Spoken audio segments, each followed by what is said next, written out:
Welcome to our SPM English class. I hope you are all hale and hearty. Today's topic as usual আমরা দেখে নেব একটা স্ট্যান্জা এখানে দিয়েছি। এই স্ট্যান্জাটা কেন দিয়েছি আগে থেকে আমি লিখেছি, অবশ্যই আমি বলবো। এই স্ট্যান্জাটা চলো আমরা আগে পড়বো, খুব ইন্টারেস্টিং একটা টপিক। দেখো আমি পড়ছি, ইয়েস্টারডে নাইট, গতকাল রাতে, আই ফেল্ট স্লিপি, আমি ঘুম ঘুম অনুভব করেছিলাম। হোয়েন আই স্টাডিড ইংলিশ, যখন আমি ইংলিশ পড়েছিলাম। আই ওয়েন্ট টু বেড, আমি বিছানায় গেলাম। টু স্লিপ, ঘুমাতে। একটা জিনিস তোমরা লক্ষ্য করেছো, এখানে দেখো একটা ওয়ার্ড আছে স্লিপি, এখানে একটা ওয়ার্ড আছে স্লিপ। তোমরা আমার থাম্বনেল দেখে অবশ্যই বুঝেছো আমি স্লিপ ওয়ার্ডটা নিয়ে এক্সপ্লেন করতে যাচ্ছি। তার জন্য আমরা স্লিপ ওয়ার্ডটা কত রকম ভাবে কোথায় কোথায় বসাবো ডিটেলস আমরা এক্সপ্লেন করব। যাই হোক, গতকাল রাতে আমি ঘুম ঘুম অনুভব করলাম যখন আমি ইংরেজি পড়েছিলাম। আমি বিছানায় গেলাম ঘুমাতে। সাডেনলি, হঠাৎ, ইট স্টার্টেড রেনিং, বৃষ্টি শুরু হলো। আই গট আপ, আমি উঠে গেলাম। ইনস্টিড অফ স্লিপিং, ঘুমানোর পরিবর্তে, ঘুমানোর পরিবর্তে। বিকজ, কারণ, আই ওয়াজ লাইট স্লিপার, আমি ছিলাম হালকা ঘুমন্ত, মানে আমি লাইট স্লিপার, আমি একজন লাইট স্লিপার, মানে যে হালকা ঘুমাই আমি। তাহলে আমি লাইট স্লিপার, এখানে সরি লাইটটা দেব না, এখানে আমি স্লিপারটা সার্কেল করছি। আমি একজন লাইট স্লিপার, তাই বৃষ্টি যখন হয়েছিল আমি উঠে গিয়েছিলাম ঘুমানোর পরিবর্তে। এখানে আমরা পেলাম sleeping. After getting up at 6 AM, সকাল 6টায় ওঠার পরে। মাই স্লিপিনেস, দেখো স্লিপিনেস পেয়ে গেলাম একটা স্লিপ দিয়ে।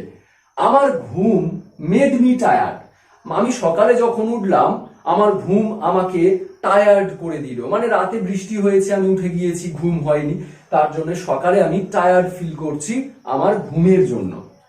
আই ফেল্ট অ্যাসলিপ, আমি ঘুম ঘুম অনুভব করলাম। I felt asleep. And slept, ঘুমিয়ে পড়লাম, এখানেও রয়েছে একটা ওয়ার্ড স্লেপ্ট, আমি ঘুমিয়ে পড়লাম। On the mat in the front বারান্দা, তাহলে রাতে বৃষ্টির কারণে আমার ঘুমটা ভেঙে গিয়েছিল, তাই আমি আমার ঘুম আমাকে টায়ার্ড করে দিল, এবং সকালে যখন আমি উঠলাম আমি ঘুম অনুভব করলাম এবং ঘুমিয়ে পড়লাম মাদুরের ওপরে আমাদের বারান্দার সামনে। আই ওপেন্ড, আমি খুললাম। মাই আইজ, আমার চোখগুলো। আফটার এনাফ স্লিপ, দেখো এখানে আমি লিখছি স্লিপি ওয়ার্ড, ফার্স্ট ওয়ার্ডটা হলো স্লিপি। দেখো স্লিপি ওয়ার্ডটা কি, কেন, কোন পার্ট অফ স্পিচ সেটা তোমরা নিজেরাই ধরতে পারবে। আমি স্লিপির পরে আমরা একটা ম্যান দিতে পারি, sleepy man, sleepy cat, sleepy boy, sleepy girl. তাহলে আমরা এইভাবে দেখো এখানে একটা নাউন রাখতে পারি, sleepy boy, sleepy man, sleepy cat, sleepy dog. তাহলে এটা হলো নাউন। তাহলে নাউনকে মডিফাই করে কে? অ্যাডজেক্টিভ। তাহলে এই ম্যানটা কেমন? স্লিপি। তাহলে স্লিপি ওয়ার্ডটা আমরা এখানে পাচ্ছি অ্যাডজেক্টিভ হিসাবে। এবারে অনেকে ভাবছে যে এখানে স্লিপি পরে তো নাউন, কিন্তু এখানে তো স্লিপি পরে নাউন নেই।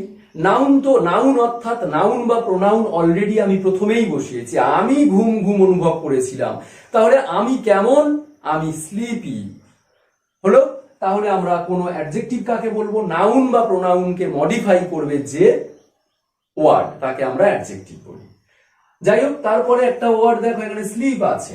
এবারে আসছে SLEEP, স্লিপ। স্লিপ মানে কি আমরা সবাই জানি, স্লিপ মানে ঘুমানো। এটা কোন পার্ট অফ স্পিচ? স্লিপটা হলো একটা ভার্ব। ওকে, স্লিপটা ভার্ব। এই স্লিপ ভার্বের 3টে ফর্ম হয়, আমরা কি জানি? তোমরা কি জানো? স্লিপ কম বেশি সবাই জানি, স্লেপ্ট, স্লেপ্ট, এটা 1 নম্বর ফর্ম, এটা 2 নম্বর ফর্ম, এটা 3 নম্বর ফর্ম। স্লিপ মানে ঘুমানো। এবারে অনেকের মনে হতে পারে এটা ভার্ব, আমি কিভাবে বুঝবো? এটা ভার্ব আমি কিভাবে বুঝবো? দেখো টুর পরে আমরা স্লিপ দিয়েছি, যখনই টুর পরে স্লিপ থাকবে তোমাকে বুঝতে হবে টু ইনফিনিটিভ, এবং টুর পরে যে ভার্বটা রয়েছে সেটা কিন্তু ভার্বের ফার্স্ট ফর্ম, সেকেন্ড বা থার্ড নয়। তাহলে টু স্লিপ, ঘুমাতে। তাহলে স্লিপটা হলো ভার্ব এবং ভার্বের ফার্স্ট ফর্ম রয়েছে। আর একটা জিনিস হতে পারে, এই স্লিপ, স্লেপ্ট বা স্লেপ্ট এটা সাবজেক্টের পরেও হতে পারে। যেমন একটা দেখো এখানে স্লেপ্ট, আমরা এখানে 2 নম্বর ইউজ করেছি, আই ফেল্ট অ্যাসলিপ, আমি ঘুম অনুভব করলাম, অ্যান্ড স্লেপ্ট, তাহলে আমি ঘুমিয়ে পড়লাম। তাহলে স্লিপের 2 নম্বর রূপ স্লেপ্ট এখানে ইউজ করা হয়েছে। তাহলে স্লেপ্টটাও কিন্তু একটা ভার্ব। এনিওয়ে, নেক্সট দেখো স্লিপিং। আমরা বলতে পারি SLEEPING, স্লিপিং ওয়ার্ডটা কি? দেখো স্লিপিং ওয়ার্ডটাও কিন্তু একটা অ্যাডজেক্টিভ। আমি এখানে সম্পূর্ণ লিখছি না, অ্যাডজেক্টিভ স্লিপিং ওয়ার্ডটা, যা তাহলে আমরা পেলাম স্লিপি অ্যাডজেক্টিভ, আবার স্লিপিংটাও অ্যাডজেক্টিভ। আমরা স্লিপিং এর পরে ম্যান, স্লিপিং বয়, স্লিপিং ক্যাট বা আরো অন্যান্য নাউন বলতে পারি। যেমন ঘুমন্ত লোকটি, ঘুমন্ত ছেলে, ঘুমন্ত বিড়াল, তাহলে স্লিপিং ম্যান, স্লিপিং বয়, স্লিপিং গার্ল। তাহলে স্লিপিং ওয়ার্ডটা কাকে মডিফাই করছে? এই নাউনকে মডিফাই করছে। লোকটা কেমন? স্লিপিং, মানে ঘুমন্ত অবস্থায় রয়েছে। তবে অ্যাকচুয়ালি তোমরা একটু ডিটেলসে শিখে রাখো, স্লিপ মানে ঘুমানো, ভার্ব বললাম। এবার ভার্বের সঙ্গে আমি আইএনজি অ্যাড করে দিচ্ছি, তাহলে হয়ে যাচ্ছে ঘুমন্ত, মানে অনর্গল ঘুমিয়ে রয়েছে এরকম কোন ব্যক্তি। আইএনজি অর্থাৎ কন্টিনিউয়াস বোঝায়।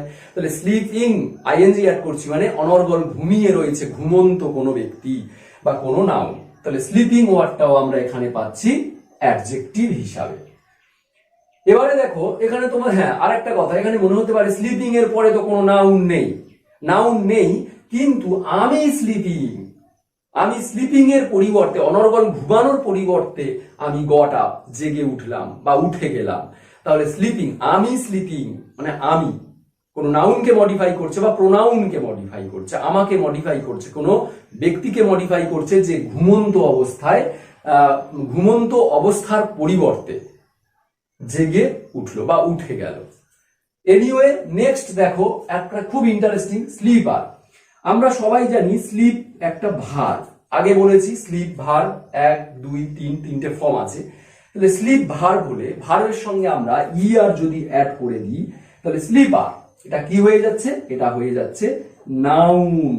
স্লিপ মানে ঘুমানো, যখন আর দিচ্ছি স্লিপার অর্থাৎ যে ঘুমায়, যে ব্যক্তি ঘুমায়, স্লিপার, তাকে স্লিপার বলি। তাহলে এটা হলো নাউন। যেমন দেখো, যদি না বুঝতে পারো একটা এক্সাম্পল দিচ্ছি আমি। দেখো একটা জিনিস, FARM, ফার্ম মানে কি? ফার্ম মানে হলো চাষ করা।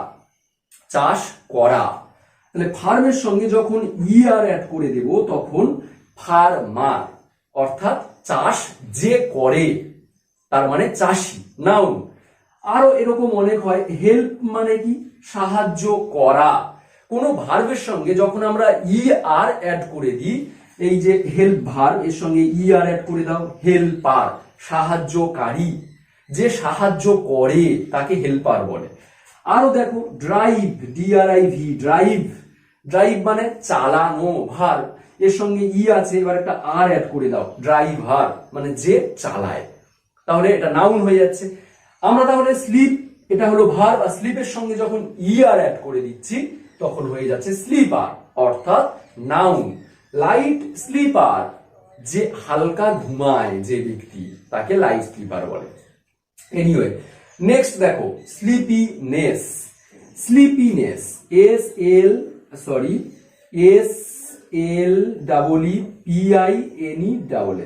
স্লিপিনেস।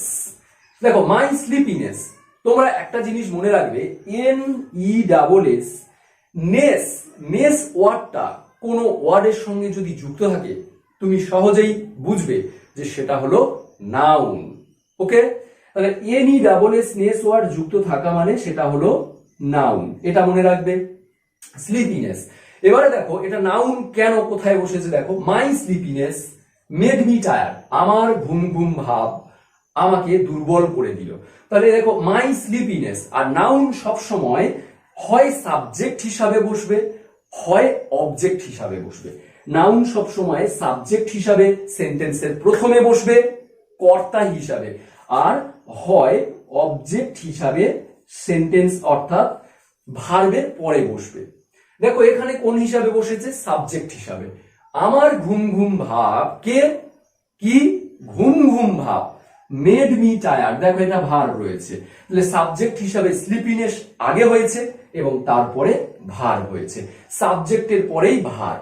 আর এখানে স্লিপিনেসটাকে আমরা কোন হিসাবে ধরবো? নাউন। আগেই বলেছি নাউনকে সবসময় আমরা সাবজেক্ট অথবা অবজেক্ট হিসাবে ধরি। এবারে দেখো অ্যাসলিপ, আবার এখানে আমি লিখছি ASLEEP। অ্যাসলিপ মানে কি? অ্যাসলিপ মানে হলো তোমার অ্যাডজেক্টিভ। অ্যাসলিপটাও কিন্তু আমরা অ্যাডজেক্টিভ হিসাবে ধরবো, অ্যাডজেক্টিভ। দেখো অ্যাসলিপ ঘুমন্ত, কে? কোন নাউন, কোন নাউন বা কোন প্রোনাউন যে অবস্থায় রয়েছে সেই অবস্থাকে আমরা বলি অ্যাডজেক্টিভ। কোন নাউন বা প্রোনাউনের দোষ, গুণ, অবস্থা এগুলো বোঝাবে, তাহলে তাকে আমরা বলবো অ্যাডজেক্টিভ। তাহলে অ্যাসলিপটাও অ্যাডজেক্টিভ হিসাবে বসেছে। তবে অ্যাসলিপ অ্যাডজেক্টিভ ওয়ার্ডটা একা একা বসে, ওকে? যেমন আই সিম অ্যাসলিপ, আমার মনে হয় আমি ঘুমিয়ে। হি সিমস অ্যাসলিপ, সে মনে হয় ঘুমিয়ে। দ্য হাউস সিমস অ্যাসলিপ, বাড়িটা মনে হয় ঘুমিয়ে। অ্যাট নাইট, রাতে। তাহলে অ্যাসলিপ ওয়ার্ডটা আমরা একা একা বসাবো। আর স্লেপ্ট, আগেই বলেছি স্লিপের সেকেন্ড ফর্ম স্লেপ্ট, যেটা সাবজেক্টের পরে থাকে। এটা এন্ড দিয়ে যুক্ত করেছে, ওই জন্য আইটাকে আবার এখানে বসানো হয়নি। আইটা আমরা এখানে বসিয়েছি এবং আইয়ের জন্য আমরা ফেল্ট একটা ভার্ব দিয়েছি, আমি ঘুম ঘুম অনুভব করলাম, আবার আমি ঘুমিয়ে গেলাম। তাহলে এন্ড দিয়ে আমরা এন্ডের পরে ভার্ব রেখেছি, আর তার মানে এই ভার্বটা কার জন্য? এই আইয়ের জন্য। তাহলে এটা হলো স্লেপ্ট, ভার্বের সেকেন্ড ফর্ম হলো স্লেপ্ট। সিডি স্লিপ, স্লেপ্ট, ভার্বের second form slept. Sleep, slept, slept. অনেকে ভাবছে আমরা তো এটা থার্ড ফর্মও ধরতে পারি। না, আমরা যখন থার্ড ফর্ম ধরবো তখন জানতে হবে এই ভার্বের আগে অর্থাৎ সাবজেক্টের পরে হ্যাভ অথবা হ্যাজ অথবা হ্যাড অথবা এরকম কোন একটা হেল্পিং ভার্ব থাকবে, যেগুলো আমরা have, has, had, was, were, মানে এরকম কোন হেল্পিং ভার্ব থাকবে এবং তারপরে এটা থাকবে স্লেপ। তখন তোমাদের বুঝতে হবে যে স্লিপের থার্ড ফর্ম এটা এর আগেও আমি এক্সপ্লেন করেছিলাম ডিটেলস। এনিওয়ে এটা দেখো স্লিপ, লাস্টে আছে স্লিপ, এনাফ স্লিপ। একটু আগে আমি তো বললাম যে স্লিপটা একটা ভার্ব, কিন্তু এখানে স্লিপটা রয়েছে, এখানে যে স্লিপ রয়েছে এটা কিন্তু আমরা বলবো নাউন। দেখো নাউন কেন? আমি বলেছি ভার্ব সবসময় সাবজেক্টের পরে বসে, কিন্তু এখানে সাবজেক্ট আই ওপেন, আমি খুললাম, আমার চোখগুলো যথেষ্ট ঘুমের পরে। তাহলে এখানে স্লিপ মানে কিন্তু ঘুম, ঘুম মানে ঘুম, ওকে? এনাফ স্লিপ, ঘুম। আর যদি আমি ভার্বে ধরি, এই স্লিপটাকে যদি আমি ভার্ব ধরি তখন আমি বলবো ঘুমানো, অর্থাৎ ঘুমানো, কোনো কাজ বোঝাচ্ছে, ঘুমিয়ে রয়েছে বা ঘুমাচ্ছে বা ঘুমিয়েছে, এই কাজ বোঝাবে। আর স্লিপ যদি নাউন হিসাবে ধরি তখন শুধু বলবো স্লিপ, ওকে? এনাফ স্লিপ, যথেষ্ট ঘুম। আমি কিন্তু বলবো না যথেষ্ট ঘুমানোর পর, না, যথেষ্ট ঘুম। তাহলে আমরা স্লিপ মানে ভার্ব, ঘুমানো, কাজ, ঘুমের কাজটা করা। আর নাউন স্লিপ হবে ঘুমিয়ে থাকা, ঘুম। আশা করি আমি বোঝাতে পেরেছি। তাহলে এখানে আমরা দেখলাম স্লিপি অ্যাডজেক্টিভ, স্লিপ ভার্ব, টুর পরে রয়েছে ইনফিনিটিভের পরে ঘুমোতে, বেডে গেলাম, কি করতে? ঘুমাতে, কোনো কাজ করা বোঝাচ্ছে, sleep verb. Sleeping adjective, sleeper যে ঘুমায় যে ব্যক্তি, তাহলে নাউন। আর sleepiness noun, any double S ness যোগ আছে এবং সাবজেক্ট হিসাবে প্রথমে বসেছে এবং তারপরে বসেছে ভার্ব মেড। আর রয়েছে অ্যাসলিপ অ্যাডজেক্টিভ, যে একা একা বসে। স্লেপ্ট ঘুমিয়েছিল, অর্থাৎ ভার্বের সেকেন্ড ফর্ম। আর একটা আছে স্লিপ, এটা দেখো একা একা বসেছে, কোনো সাবজেক্টের প্রয়োজন হয়নি, জাস্ট একা, স্লিপ, ঘুম, যথেষ্ট ঘুম। সো আমরা দেখলাম বিভিন্ন ধরনের সেন্টেন্সের মধ্যে স্লিপ ওয়ার্ডটা কত রকম ভাবে কোথায় ইউজ হয়েছে এবং কোন ধরনের পার্ট অফ স্পিচ। খাতাতে তোমরা নোট করে রাখতে পারো। আজ এই পর্যন্ত, নেক্সট ক্লাসে আবার দেখা হবে। আর ছোট্ট করে একটা লাইক এবং কমেন্ট তো পেতেই পারি, তাই না? সো